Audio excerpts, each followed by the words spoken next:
Bab 182, Eurasia, 1.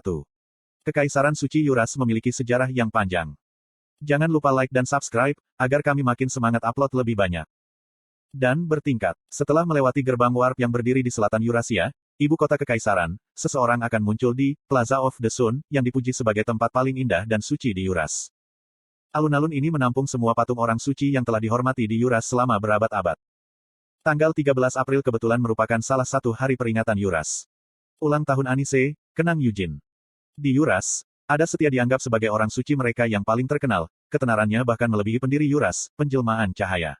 Ini karena orang-orang Yuras merasa lebih dekat dengan Saintes, yang dikatakan telah membunuh 3 Raja Iblis bersama sang pahlawan, Great Vermont, 300 tahun yang lalu daripada yang mereka lakukan dengan inkarnasi, yang mendirikan Yuras sejak lama.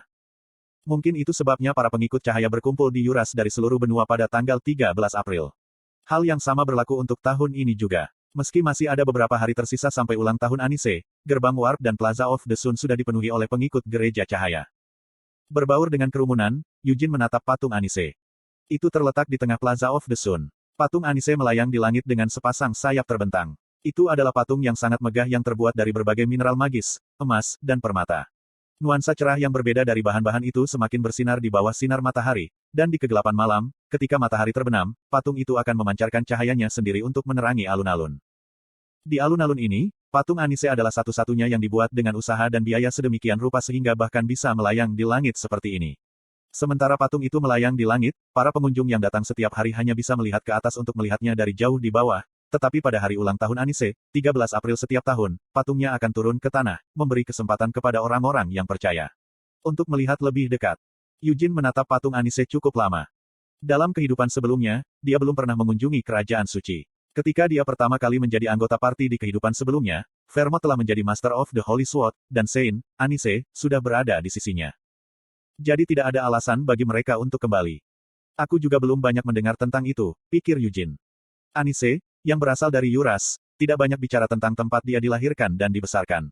Setiap kali salah satu dari mereka mulai berbicara tentang kampung halamannya, Anise hanya akan mengamati dari kejauhan dan tidak pernah sekalipun berpartisipasi langsung dalam diskusi semacam itu. Bahkan orang bodoh yang tidak bijaksana seperti Molon tahu bahwa Anise tidak menyukai kampung halamannya. Eugene juga menyadari bahwa perasaan Anise terhadap kerajaan suci lebih dekat dengan kebencian. Dia hanya tidak tahu alasan untuk ini. Sayap terentang di belakang patung Anise itu indah. Sayapnya terbuat dari kaca patri. Ratusan dan ribuan bulu kaca dengan warna berbeda telah dilapis untuk membentuk sayap ini. Dan setiap kali sinar matahari menyinari mereka dari langit yang tinggi di atas, sinar cahaya berwarna akan menyebar dari dalam angin itu. Ini sangat indah, gumam Mer, menatap Anise dengan mata bingung dari sisi Eugene. Seperti yang dikatakan Mer, di antara semua patung di alun-alun ini, patung Anise sangat cantik. Melihatnya melayang di langit, dengan sinar cahaya yang keluar dari sayapnya, rasanya bahkan seseorang yang tidak percaya pada Dewa Cahaya mungkin mulai memiliki keyakinan. Patung ini adalah salah satu alat propaganda Yura yang paling megah dan indah. Apakah ini yang Anda inginkan? Gumam Eugene. Hah? Mer memiringkan kepalanya saat dia mendengar gumaman Eugene. Alih-alih menjawab, Eugene mengingat percakapan yang dia lakukan dengan Anise. Anise ingin menjadi cahaya iman yang bersinar dengan terus mengumpulkan perbuatan baik.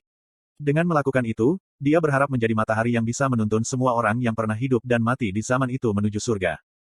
Eugene tidak yakin apakah Anise benar-benar bisa menjadi cahaya seperti itu setelah dia meninggal, tetapi dia telah menjadi malaikat. Dia mendapatkan hadiah yang adil untuk terus melakukan keajaiban tanpa merawat tubuhnya sendiri, membangkitkan orang yang hanya ingin mati berulang kali. Anise juga telah meninggalkan patung dirinya yang indah di bumi ini, yang telah membantu mengubah banyak orang yang tidak percaya menjadi pengikut gereja cahaya yang taat. Tapi rasanya kamu tidak akan terlalu menyukai patung itu, kata Eugene dalam hati kepada Anise. Pada titik ini, masih sulit untuk mengatakan apa pendapat Anise tentang Yuras. Dengan senyum masam, Eugene berbalik. Dia tidak datang ke negara ini untuk merayakan ulang tahun Anise atau berpartisipasi dalam perayaan Eurasia. Meskipun itu mungkin pertanyaan lain jika ini adalah hari peringatan kematiannya, pikir Eugene sambil berpikir. Jika itu yang terjadi, dia akan lebih dari bersedia untuk berpartisipasi dalam acara tersebut. Bahkan jika itu demi kenangan dari kehidupan masa lalunya, dia merasa berkewajiban untuk minum untuk dirinya sendiri, menuangkan satu untuknya, dan bahkan meneteskan air mata tergantung pada peristiwa apa dari masa lalu mereka yang bisa dia ingat. Pedang suci telah menunjukkan kepadanya ingatan tentang apa yang terjadi saat itu di kuburan di dasar gurun. Sienna, Anise, dan Molon semuanya meneteskan air mata atas kematian Hamel. Satu-satunya yang air matanya tidak tumpah di kuburan itu adalah Vermont. Eugene menghela nafas, karena kamu menangis untukku, aku juga harus bisa menangis untukmu. Hari ulang tahun. Bagaimana dengan itu? Bukannya mereka tidak pernah merayakan ulang tahun satu sama lain sebelumnya, tapi sudah 300 tahun sejak itu. Akan lucu untuk merayakannya sekarang. Ini adalah pemikiran Eugene ketika dia mulai berjalan menuju pintu keluar alun-alun. Tapi dia tidak bisa terus berjalan terlalu lama. Karena dia bertemu dengan tatapan seseorang yang berdiri agak jauh darinya. Mata birunya menggambar lekukan dangkal di bawah bayang-bayang jubah berkerudungnya yang dalam. Eugene menghela nafas ketika dia berjalan ke wanita yang mengenakan jubah ini.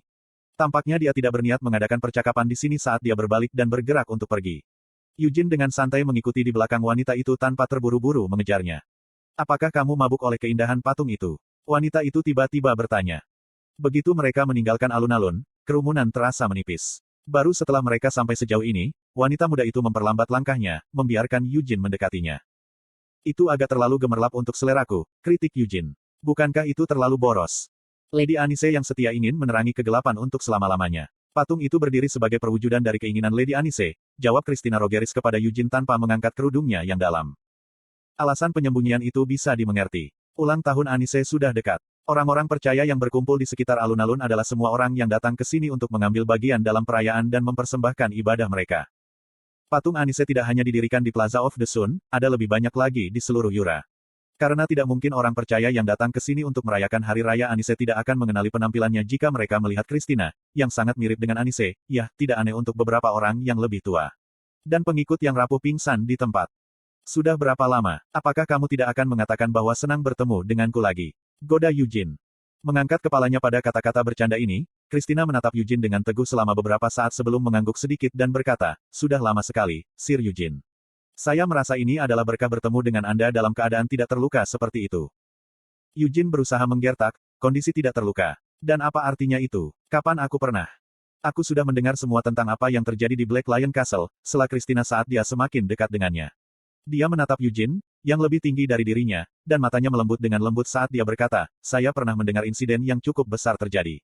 Aku bukan ahli dalam hal-hal semacam itu, jadi aku tidak dipanggil untuk pergi ke Black Lion Castle, tapi aku bisa mendengar secara detail apa yang terjadi di sana melalui Inquisitor Atarax dan Hemoria. Yah, apa lagi yang bisa kukatakan? Eugene ragu-ragu, aku tidak yakin apa yang mereka katakan padamu, tapi... itu adalah insiden yang cukup besar, tapi aku keluar tanpa terluka tanpa satu goresan pun.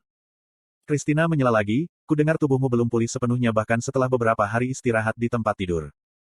Eugene mencari-cari jawaban, Tidak mungkin kasta singa hitam kekurangan ramuan penyembuh.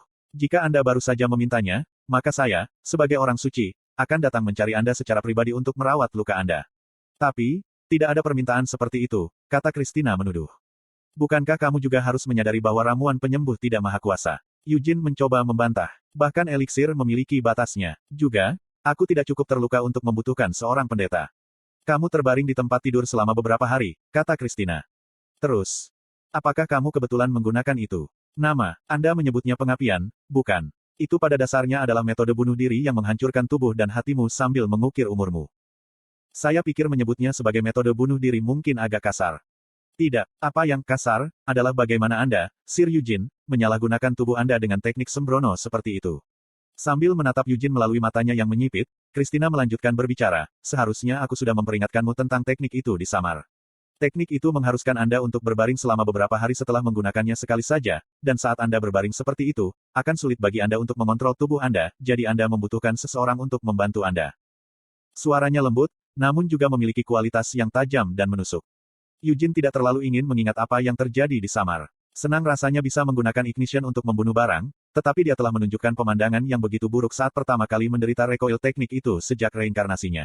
Eugene bahkan tidak bisa berjalan dengan kakinya sendiri dan terpaksa membiarkan dirinya digendong di punggung Christina. Kemudian, selama 3 hari berikutnya, dia terpaksa memakan makanan yang disendok Christina untuknya dan meminum air yang diteteskan ke mulutnya. Ini tidak seperti, dia telah melakukan sesuatu untuk membencinya. Nyatanya, dia telah bersikap sangat hormat sehingga dia merasa seperti berlebihan. Tapi untuk beberapa alasan, rasanya harga dirinya sebagai seseorang sedang diremehkan. Tidak apa-apa jika aku di sisimu. Jika itu saya pada saat itu, saya akan dapat dengan cepat menanggapi cedera Anda, dan saya tahu cara merawat tubuh Anda yang lelah. Namun, terlalu ceroboh untuk menggunakan teknik seperti itu saat aku tidak bersamamu, keluh Christina. Yah, itu, Eugene ragu-ragu. Aku tidak punya pilihan selain melakukannya. Aku juga tidak benar-benar ingin menggunakannya. Aku juga mendengar bahwa kamu bertarung dengan putri raksasa di Kiel. Ketika saya mendengar berita itu, apakah Anda tahu pikiran seperti apa yang terlintas di kepala saya? Christina bertanya. Bagaimana saya tahu itu? Jawab Eugene. Aku menyesali kenyataan bahwa aku tidak bisa berada di sana bersamamu. Sebagai orang suci, jika aku ada di sana bersamamu, aku mungkin bisa membantumu memberikan keadilan kepada pemimpin jahat para Dark Elf itu. Jangan bicara tentang sesuatu yang sudah berlalu. Konten iklan. Langkah Christina tiba-tiba terhenti. Sambil bertanya-tanya apa yang diinginkannya, Eugene juga berhenti dan menoleh untuk melihat Christina. Pada saat itu, tangannya terulur untuk meraih tangan Eugene. Tuan Eugene, kata Christina sambil meraih tangan Eugene dan menyatukannya. Dia memperhatikan cincin di jari manis tangan kiri Eugene tetapi memilih untuk tidak mengatakan apa-apa tentang itu untuk saat ini, malah mengatakan, tolong kenali betapa istimewanya keberadaan Anda. Kamu adalah pahlawan yang telah diakui oleh pedang suci. Sebagai orang suci, saya siap mati untuk Anda, Sir Eugene. Jika Anda terluka, saya akan melakukan segala daya saya untuk melakukan keajaiban untuk menyembuhkan Anda. Eugene mendengarkan ini dalam diam. Sebagai pahlawan, kamu harus memenuhi tugasmu. Di dunia ini, satu-satunya tugas yang harus diselesaikan oleh seorang pahlawan adalah membunuh dua raja iblis yang tersisa. Karena itu, mohon. Apakah ada yang salah? Eugene melirik tangan Christina. Mereka tidak gemetar, dan juga tidak ada keringat. Bahkan denyut nadi yang bisa dia rasakan secara halus melalui tangan mereka yang bergandengan pun tenang. Namun, untuk beberapa alasan, Eugene merasakan firasat aneh. Mungkin karena senyum yang dikenakan Christina saat ini. Eugene tidak asing dengan senyum semacam itu, dia pernah melihatnya sekali sebelumnya. Benar, saat dia pertama kali bertemu Christina, tepat sebelum mereka memasuki makam Vermont. Ketika dia menyebutkan kemiripan Christina dengan Anise dan bertanya tentang orang tua kandungnya. Christina memasang senyum yang sama pada saat itu. Meski terlihat damai, perasaan di baliknya jelas tidak. Itu adalah senyuman yang tampaknya telah dibudidayakan dengan sangat hati-hati dalam waktu yang lama sehingga dia dapat mengaktifkannya hampir secara tidak sadar dan tidak terlihat seperti fasad meskipun demikian. Pada pandangan pertama, senyum itu tampak murah hati dan sesuai dengan gelarnya sebagai orang suci. Jika ini adalah pertemuan pertama Eugene dengan Christina, dan hubungannya dengan dia masih dangkal, maka dia tidak akan merasakan ketidaknyamanan dari senyuman itu. Namun, Eugene telah menghabiskan beberapa bulan bersama Christina di Samar. Bersama-sama, mereka berhasil masuk ke wilayah elf yang belum pernah dikunjungi siapapun selama berabad-abad, dan Christina bahkan dapat dengan tenang menghadapi risiko kematian bersamanya ketika mereka bertemu bareng. Itu hanya beberapa bulan. Namun, jika dia menambahkan tahun-tahun dari kehidupan sebelumnya, rasanya tidak terlalu singkat. Itulah betapa miripnya Christina dengan Anise. Jika Anda memeriksa setiap fitur mereka secara terpisah, satu persatu, mereka mungkin tidak persis sama, tetapi tidak berlebihan untuk mengatakan bahwa mereka tampaknya kembar dilihat dari udara yang mereka keluarkan. Karena itu, Eugene tidak bisa membacanya. Christina juga memberikan senyuman seperti itu tepat sebelum mereka berpisah di rumah Leonhard. Ketika mereka pertama kali bertemu, senyuman itu tampak dibuat-buat dan dibuat-buat, tetapi setelah mengalami beberapa krisis di Samar, perasaannya yang sebenarnya perlahan mulai muncul. Apa yang kamu bicarakan? Datang jawaban terlambat Christina. Setelah mengedipkan matanya beberapa kali, Christina memiringkan kepalanya ke samping dan mengubah ekspresinya. Senyumnya memudar, dan ekspresinya menjadi ragu. Wajahmu terlihat aneh, jelas Eugene. Apakah kamu mengatakan bahwa wajahku terlihat aneh? Christina bertanya. Eugene menjawab dengan jujur, rasanya kamu memaksakan diri untuk tertawa. Bukan itu masalahnya, tapi, jika kamu benar-benar merasa seperti itu mungkin karena aku tertawa lebih keras dari yang kusadari. Sudah beberapa bulan sejak aku terakhir bertemu denganmu seperti ini, jadi mungkin ekspresiku agak canggung, kata Christina sambil melepaskan tangan Eugene. Kemudian dia segera mengalihkan pandangannya dan menatap Mer, yang sekarang berkedip padanya dari sisi Eugene. Nah sekarang, untuk berpikir bahwa gadis kecil ini adalah familiar yang diciptakan oleh Wise Lady Sienna secara pribadi. Nama saya Mer Merdein, Mer memperkenalkan dirinya. Jadi Christina akhirnya memperhatikannya. Meskipun Mer telah bertemu banyak orang yang berbeda selama bertahun-tahun, Mer merasakan perasaan tertentu untuk pertama kalinya saat bertemu Christina, sesuatu yang terasa tak terlukiskan dan tidak menyenangkan. Senang bertemu denganmu, Miss Familiar. Ah, apakah tidak sopan jika aku memanggilmu seperti itu? Kata Christina ragu-ragu. Tidak, aku baik-baik saja dengan itu. Meskipun saya mungkin dibuat lebih dari 200 tahun yang lalu, memang benar bahwa saya adalah gadis kecil yang lucu dan menggemaskan yang persis seperti Lady Sienna, kata Mer dengan bangga. Sangat mengesankan bahwa Mer bisa mengatakan sesuatu seperti itu dengan mulutnya sendiri. Saat Eugene memikirkan ini, dia menatap mahkota kepala Mer. Faktanya, Eugene juga mengatakan beberapa hal tentang kehidupan sebelumnya sebagai hamil, seperti bahwa wajahnya tidak buruk dan bahwa dia memiliki pesona kuda jantan liar yang liar, tetapi itu sebelum dia mengungkapkan dirinya sebagai hamil. Dan itu tidak seperti dia memuntahkan hal-hal yang tidak tahu malu dan berani tentang wajahnya sendiri saat ini. Fufu, sepertinya memang begitu. Saya juga pernah melihat potret dan patung Lady Sienna sebelumnya, Tapi sepertinya Miss Mer benar-benar dibuat sesuai dengan gambar Lady Sienna, kata Christina dengan senyum tipis sambil menatap mata Mer. Mer tidak menghindari tatapan ini. Dia masih merasakan sensasi yang tidak diketahui dari Christina dan berjuang untuk mencari tahu apa itu. Jadi, kaulah yang memintaku untuk datang ke sini, Eugene angkat bicara, memecah kesunyian singkat ini. Kenapa kau menyuruhku datang ke sini? Meskipun saya memang memiliki alasan sendiri untuk ingin bertemu dengan Anda, saya tidak menyangka Anda akan menjadi orang yang menelepon saya terlebih dahulu. Apa alasanmu ingin bertemu denganku, Sir Eugene? Christina bertanya. Orang-orang yang menghasut rencana untuk membunuhmu dan aku bukanlah paus dan para kardinalnya, Eugene dengan tenang memberitahunya, seolah itu bukan masalah besar. Namun, dia masih memastikan bahwa lingkungan mereka bersih. Teokrasi seperti ini benar-benar penuh dengan fanatik agama yang berjalan-jalan dengan wajah normal. Apalagi Tuhan mereka, tidak akan aneh jika matanya ditusuk jika ada yang ketahuan memfitnah paus atau para kardinal di jalanan terbuka. Ah, Christina membuat suara pengakuan saat dia mengangguk ringan. Memang, jadi itu masalahnya. Meskipun saya memiliki kecurigaan pada awalnya, saya pikir mereka tidak akan memiliki alasan untuk melakukan hal seperti itu. Jadi memang seperti itu. Apakah Anda mempercayai paus dan para kardinal? Eugene pernah menanyakan hal seperti itu kepada Christina di masa lalu. Dia dapat dengan jelas mengingat jawaban yang dia berikan pada waktu itu. Tidak. Tetapi mereka tidak ingin mereka berdua mati karena hal seperti ini. Saya harap Anda akan mulai mempercayai saya sepenuhnya setelah kejadian ini, desak Christina dengan sungguh-sungguh. Aku sudah bilang aku percaya padamu, Eugene meyakinkannya. Ya, kamu memang mengatakan hal yang sama kepadaku saat itu. Namun, sepertinya Anda masih membutuhkan bukti nyata daripada hanya kata-kata saya. Jadi saya bersedia kembali ke Kerajaan Suci untuk menyelidiki kecurigaan kami terhadap Paus dan Kardinal Rogeris. Namun, sepertinya itu tidak banyak membantu, aku Christina sambil terkekeh sambil kembali berjalan. Dalam situasi di mana bahkan surat kami dipantau, saya memastikan untuk menggunakan sandi dan bahkan menyampaikan surat saya kepada Anda melalui salah satu dari beberapa teman saya. Jadi, Sir Eugene, saya harap Anda menghargai betapa banyak usaha yang saya lakukan untuk mendapatkan kepercayaan Anda. Sudah kubilang aku percaya padamu, tegas Eugene. Aku tahu. Saya mengatakan ini karena saya berharap Anda akan sedikit lebih memperhatikan saya dan sedikit lebih. Christina terdiam beberapa detik. Dalam momen singkat itu, Eugene melihat sedikit perubahan pada ekspresi Christina. Senyum palsu itu menghilang, dan senyum yang dia lihat pada Anise naik di tempatnya.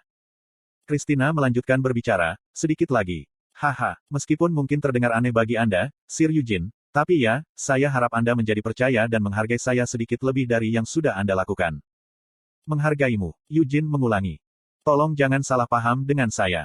Sebagai orang suci, saya pasti akan terus menemani Anda dalam perjalanan Anda, Sir Eugene. Namun, saya percaya bahwa ikatan persahabatan belum terjalin antara Anda dan saya, senyum tulus Christina memudar. Karena itu, aku perlu membangun ikatan kita selangkah demi selangkah. Kamu memiliki kepribadian yang sangat pemilih. Bagaimanapun, mengapa Anda meminta saya untuk datang jauh-jauh ke Yuras? Tuntut Eugene. Dalam beberapa hari, pada hari ulang tahun Lady Anise, saya akan dikukuhkan sebagai orang suci, Christina mengumumkan. Dikonfirmasi. Eugene mengulangi dengan bingung. Bukankah kamu sudah diakui sebagai orang suci formal, bukan hanya kandidat orang suci? Hanya sedikit yang menyadari fakta itu, jelas Christina. Bahkan di Yuras, hanya Paus dan 3 kardinal yang menyadari bahwa saya telah menjadi orang suci resmi. Sekarang setelah dia menyebutkannya, penyelidik bidang milik Maleficarum, Atarax dan Hemoria, juga menyebut Christina sebagai calon orang suci. Tentu saja, sekarang saya telah resmi menjadi orang suci, akan menjadi urusan yang menyenangkan dan terhormat untuk secara resmi dikonfirmasi dan diumumkan seperti itu. Saya juga akan menerima berkat dan baptisan. Namun, itu juga berarti bahwa pada hari raya Lady Anise, saya akan diminta untuk berdoa di Plaza of the Sun dan tepat di depan patung Lady Anise pada saat itu. Itu membuat saya merasa seperti ada beban berat yang membebani saya. Setelah itu selesai, saya dapat dianggap sebagai kedatangan kedua dari Anise Lady setia, kata Christina dengan ragu-ragu. Petik 2. Eugene mendengarkannya dengan tenang. Namun, saya tidak memiliki kemampuan untuk memveto keputusan itu. Bukannya saya bisa menolak begitu saja pengaturan itu karena membebani saya, keluh Christina. Apakah Anda mengatakan bahwa saya diperlukan untuk konfirmasi Anda? Eugene bertanya sambil membuka jubahnya. Atau mungkinkah yang benar-benar kamu butuhkan adalah pedang suci? Fakta bahwa Sir Eugene adalah pahlawan tidak akan terungkap, janji Christina. Lagi pula, keberadaan pahlawan adalah urusan yang jauh lebih berbobot daripada keberadaan orang suci. Pengukuhan saya sebagai orang suci akan berlangsung di salah satu lokasi terdalam dan paling rahasia di Vatikan. Jika Sir Eugene ada di sana, tolong awasi saya karena saya dikukuhkan sebagai orang suci, mohon Christina. Tapi itu tidak terlalu penting, Eugene angkat bicara saat dia mengembangkan jubahnya ke arah luar. Agak picik untuk begitu fokus pada fakta bahwa identitasmu sebagai orang suci diumumkan. Bagaimana apanya? Christina bertanya kaget. Tidak hanya seharusnya kamu tidak terlalu mengkhawatirkanku, tetapi kamu juga tidak perlu terlalu sadar akan fakta bahwa orang suci harus mengabdikan dirinya untuk membantu pahlawan, Eugene memberitahunya. Tidak dapat memikirkan jawaban untuk ini, mata Christina membelalak tak percaya. Eugene menyaksikan senyum memudar dari wajahnya dan semua ekspresi tampak menghilang. Kamu terutama harus berhenti mengatakan bahwa kamu akan mati menggantikanku, perintah Eugene. Meskipun aneh baginya mengatakan hal seperti itu mengingat bagaimana dia meninggal di kehidupan sebelumnya. Aku benar-benar benci kata-kata seperti itu, sembur Eugene. Tetapi karena dia telah mati seperti itu, Eugene, lebih dari siapapun di dunia ini, merasa dia memenuhi syarat untuk mengatakan hal seperti itu.